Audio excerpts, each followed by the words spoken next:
क्रोधी व्यक्ति का जीवन बदल देगी। गौतम बुद्ध की ये कथा।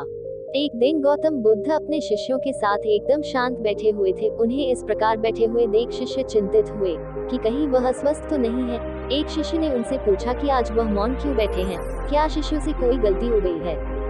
इसी बीच एक अन्य शिष्य ने पूछा कि क्या वह अस्वस्थ हैं, पर बुद्ध मौन रहे। तभी कुछ दूर खड़ा व्यक्ति जोर से चिल्लाया, आज मुझे सभा में बैठने की अनुमति क्यों नहीं दी गई है। बुद्ध आंखें बंद करके ध्यान मग्न हो गए। वह व्यक्ति फिर से चिल्लाया, मुझे प्रवेश की अनुमति क्यों नहीं मिली। इसी बीच एक उदार शिष्य ने उसका पक्ष लेते हुए कहा कि उसे सभा में आने की अनुमति प्रदान की जाए। बुद्ध ने आंखें खोली और बोले, नहीं, वह छूट है, उसे आज्ञा नहीं दी जा सकती। यह सुनकर शिष्यों को बड़ा आश्चर्य हुआ।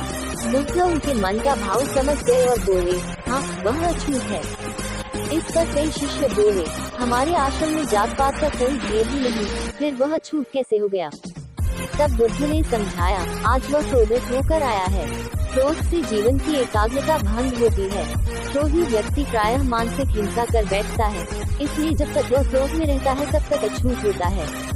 इसलिए उसे कुछ समय एकांत में खड़े रहना चाहिए। क्रोधित शिष्य भी बुद्ध की बातें सुन रहा था। पश्चाताप की अग्नि में तप कर वह समझ चुका था कि अहिंसा ही मनुष्य का महान कर्तव्य व परम धर्म है। वह बुद्ध के चरणों में गिर पड़ा और कभी क्रोध न करने का प्रण लिया। शिक्षा।